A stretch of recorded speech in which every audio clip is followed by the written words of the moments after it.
But first, Descendant just got a brand new 36GB update. We also have a ton of issues happening with that. I'm going to go over the situation, what's going on with Xbox, as well as some of the console platforms. We also have some additional wants and community concerns, as well as some store updates and a whole bunch more. We got a ton to talk about. What's up, world? It's Utopia back in with another video. Today we're checking out all things the first Descendant. Okay, so what's going on with the update situation? First, I'm going to get into the patch notes, and then we're going to talk about some of the situations that are happening with that. So we did have a brand new 36GB update, and we have the client patch notes here. This is not a hotfix, this is an official client patch. Now, this just came out about an hour and a half ago for all platforms. Now, sometimes with these patches, there are an opening statement, but this one in particular doesn't have one. So just jumping right into it, here are the patch details. They went on to say that they fixed an issue where frame generation of FSR was not functioning correctly. They also fixed the issue where downs were not counting when monsters were defeated using the VS's skill, Frost Road, and Blizzard, which was quite a major issue there. I assume it's probably for XP, as well as some reward stuff, and even events that were causing that issue,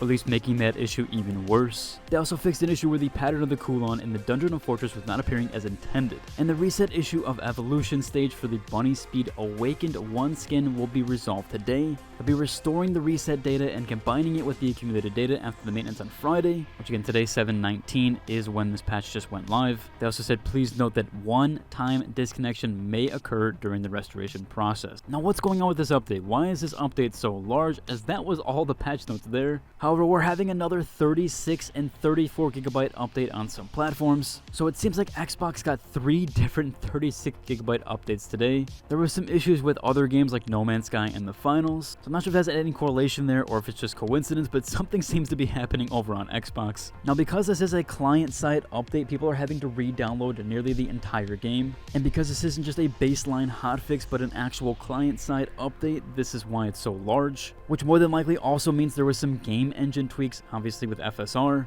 that caused this to be so large. Also, the console platforms don't have the same, at least, update process as I believe that Steam does. So if you're currently using the Steam platform, the update was actually only 200 megabytes. This is because of unpacking, compressing, and how it does and how it works on Steam there. Whereas on some of these console platforms, they don't have access to that file structure, or at least they don't have the same way that the file structure is labeled. Even though they are currently kind of like PCs, they still vary a little bit right there. Which also, there was a rumor going around that the Xbox platform was on the wrong update or had the wrong version of the game. I don't have confirmation of this. I'm not really sure. I kind of just read this through the Discord as well as some Reddit posts. Again, that's not confirmed entirely there, so take that with a grain of salt. However, it seems like there were some issues going on over Xbox, and I wonder what the Sony update was, if that was the same size. But yeah, this was a brand new 36 and technically 34GB update, although on Steam, again, it was just 200 megabytes. Seems like people were just playing a few minutes ago and then got another update again. So maybe wait this one out just a tiny bit, or wait to see what's going on with that. Again, it seems like people are getting multiple 36GB updates, so whatever Xbox is doing, there was probably some push that was kind of wrong there. Although again, the update just came out at 2 AM CST, so if you haven't updated after that point, more than likely this is the actual client-side update, or at least the one that you needed to get. We also got some new official TFD news here, where they are showcasing another crackdown on abusive users. So for the creation, distribution, or use of unauthorized programs, there was permanent bans for 1,300 accounts. This was a new crackdown period from 7/12 to 7/18. The last one being around 3,000, so it seems like we are getting a little bit less of cheaters on the platform. It's really cool to see them post the actual users here. They do obviously blank out some of the names or partial of the name, and more than likely these are ID systems as they all end with numbers, although they could be botted accounts, but more than likely these are people's IDs. But yeah, it's really good to see that they're actually taking action and showcasing how much action they're taking. Again, another 1,300 users have been banned. Hopefully they do add in a hardware ID ban system, or if there is one already in place, because people could just make free accounts. Obviously this is a free game, so people can just keep making them, but it is good again to see this overall. We also have some store data here where it is currently still the number 3 best selling game on Steam. Obviously First Descendant isn't anything you can purchase, but there are purchasables in game, which then do increase the sales there. I'm not sure if each sale is unique to itself or if it's only per user. So again, if it doesn't matter how much you purchase in game, although I do believe Lost Ark was pretty high as well when this happened, or at least when that game came out originally. So again, it could be that each purchase purchase is adding to that. It's adding to the list there, adding to the dollar amount. Although with the Steam partner source here, it does say top sellers listed are generated automatically based on all revenue sources for the game, including DLC and in-game transactions. So it seems like it's not unique there. I guess that's overall just with whatever people purchase. So if there's a lot of purchases within the game, then there's a lot there, and that will skyrocket it and put it to the top. Speaking of purchases, if you want to support my channel, you can go ahead and use my Nexon creator code. This one actually really does help me here because I do get a portion of the revenue earned. I'm actually on the website as one of the top creators currently, and I think I'm still up there.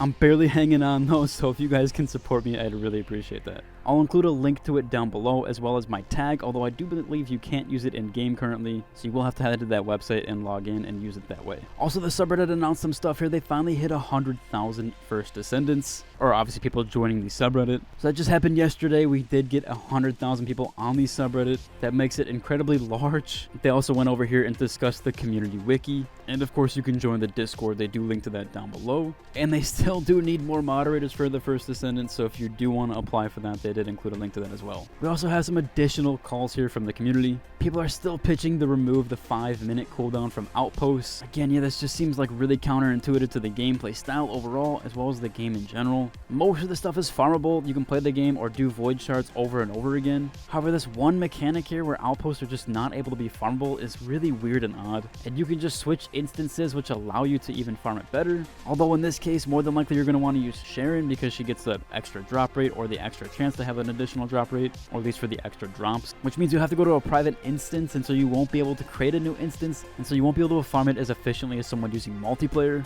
Again, all in all, just super counterintuitive to the game overall, especially with everything. You can farm bosses infinitely. There is no timer there. You can do infiltrations as much as you want. There's no kind of setback aside from outposts, so it does seem counterintuitive and really opposed to the game. Hopefully they do fix that. I'm assuming people keep posting about this because they really do want them to change it, and they did with the void shards. So hopefully, just like the module switching that we saw yesterday with people doing that, hopefully they see the instant switching as something that's like counterintuitive, and that's not how they want the game to be played. So hopefully they do switch that eventually, because it seems like the outpost 5-minute cooldown timer is just way too much. Also, it seems like people are returning to run into module maximum limits here. Currently there are 554 mods in the game, and you're more than likely going to want to keep one unupgraded duplicate. That way, if you have to switch builds or switch Descendants and they don't have the actual module capacity to hold the mods, or even with weapons, if you get a new weapon or weapon type that you want to use and you don't have the module capacity on that, you're going to want to keep the unupgraded ones as well. So even if you had fully upgraded mods and unupgraded mods, that total is over 1,100. So the fact the max limit is only 1,000 is a bit bogus. Hopefully they do fix that, as well as making it to near 2,000 would definitely help people. And seeing as they've kicked up resources from 1 million to 100 million, I don't see why they can't do that.